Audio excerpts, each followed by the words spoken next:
What if I told you that half of Marvel's greatest characters were actually stolen from DC? Green Arrow existed 20 years before Hawkeye ever picked up a bow. Darkseid was crushing worlds 3 years before Thanos even existed. And the Flash? He was running circles around Quicksilver before Marvel even thought about speedsters. But here's the twist. Sometimes the copy becomes better than the original. Today we're exposing every Marvel and DC copycat, revealing who came first, who did it better, shocking truth about the greatest rivalry in comic book history. This is the Copycat War. Start with the biggest copy of them all, the Mad Titan. 1970. Legendary creator Jack Kirby introduced Darkseid, the god of tyranny from the planet Apokolips. His goal? The anti-life equation, a mathematical formula that proves free will is a lie and destroys all hope in the universe. 3 years later, 1973, Marvel's Jim Starlin creates Thanos. Purple skin, massive chin, obsessed with death. Sound familiar? Starlin admitted it himself. I was influenced by Kirby's Darkseid, but here's where it gets interesting. Darkseid is a new god. Literal deity. Doesn't just want to rule the universe. He wants to enfreefwiz itself. His Omega beams don't miss. They don't just kill, erase you from existence. Thanos. He's an eternal deviant hybrid, super genius, immortal, but he's still mortal. His power comes from strategy, technology, and the Infinity Gauntlet. Darkseid is power. Thanos seeks power. So who did it better? Darkseid is pure ideology, the embodiment of fascism. He doesn't love death, he wants to replace life with control. Thanos is tragic, twisted, kills billions to impress a woman. He's not evil for evil's sake. He's broken. DC created a god. Marvel created a villain. You almost understand the verdict? If you want pure cosmic terror, Darkseid wins. If you want a villain with depth, motive, and that iconic snap, Thanos takes it. But remember, without Darkseid there is no Thanos. Now, we enter the realm of magic. 1940. DC introduces Dr. Fate. Created by Gardner Fox, he wasn't just a sorcerer, he was a vessel. The helmet of Nabu doesn't just give him power, takes control. When Kent Nelson puts on that helmet, he ceases to exist. 23 years later, 1963, Stan Lee and Steve Ditko create Doctor Strange, a disgraced surgeon seeking redemption. He doesn't wear a helmet, he wears the Eye of Agamotto. He doesn't lose himself to magic. He masters it. One is possessed, the other is perfected. Let's talk power. Dr. Fate draws from the Lords of Order. His magic is cosmic. He can rewrite reality, manipulate time, and even challenge beings like the Spectre. But there's a cost. Every spell risks Nabu taking over forever. Doctor Strange? He's the Sorcerer Supreme, guardian of Earth's mystical realm. His magic is art, precise, creative. He doesn't just cast spells, he weaves them. Portals, illusions, time loops, the crimson bands of Cyttorak.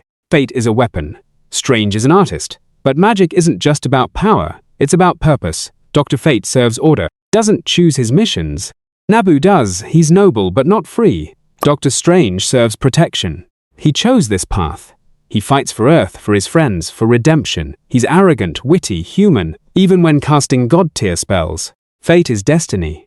Defies it. So who did magic better? If you want pure cosmic power, ancient mythology, and that iconic golden helmet, Dr. Fate is unmatched. But if you want a character who grew from selfish surgeon to selfless hero, who makes magic feel personal, Doctor Strange is the masterpiece. DC gave us a god wearing a man, Marvel gave us a man becoming a god.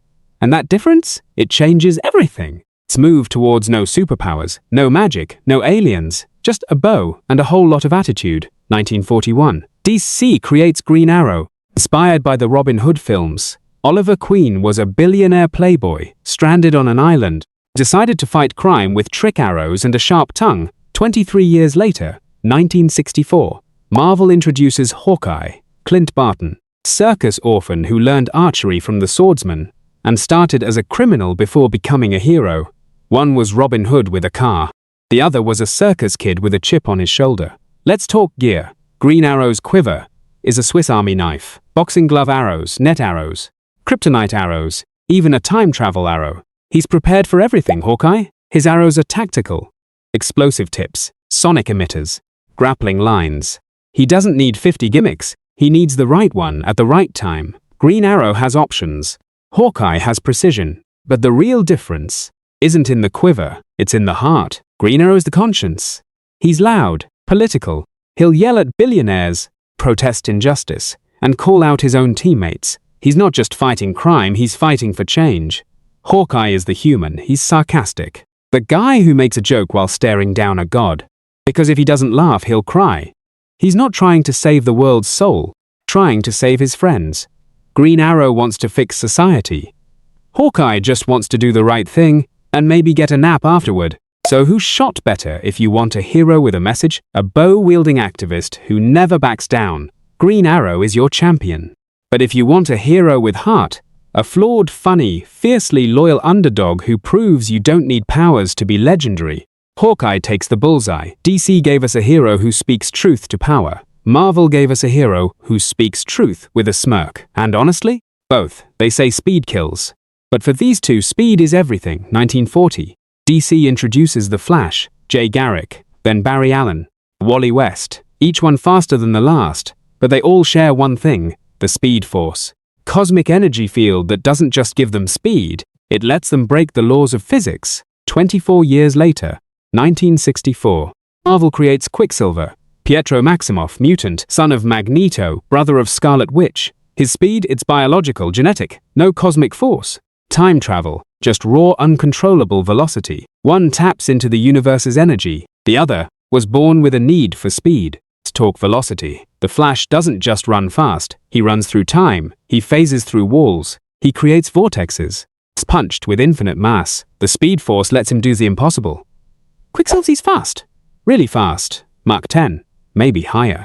He can outrun bullets, cross continents in seconds, and deliver 100 punches before you blink. But he can't time travel. He can't phase. He can't break dimensions. He's fast, but he's still human. Flash breaks physics. Quicksilver bends them. But speed isn't just about miles per hour. It's about what it does to your soul. The Flash is optimism. Barry Allen is a forensic scientist who believes in justice. Wally West is the joke-cracking hero who runs towards danger with a grin. Speed makes them joyful. Quicksilver is isolation. Pietro's speed made him an outcast. Arrogant, impatient. He sees the world in slow motion and everyone else as obstacles. His speed isn't a gift, it's a burden. Flash runs to connect. Quicksilver runs to escape. So who's faster? If you want cosmic power, time travel, and the ability to rewrite reality with a single step, the Flash is untouchable. But if you want a speedster who feels real, power comes with pain, personality, and that iconic slow-mo rescue. Quicksilver delivers. DC gave us a hero who outruns death itself. Marvel gave us a hero who outruns his own demons. And in the end, speed isn't about who's fastest, it's about why you run. Traveled through decades of comic book history, we've exposed the copycats, the inspirations, the rivalries. So here's the question we started with. Who did it better? But here's the truth. It was never about who copied who. It was about what each universe with the idea. DC built legends, mythic, timeless, archetypal. Marvel built humans, flawed, relatable. Growing Marvel versus DC isn't a war. It's a gift. If you enjoyed this deep dive, do me a huge favor. Smash that subscribe button, and remember, in the war of copycats, the real winners are the fans.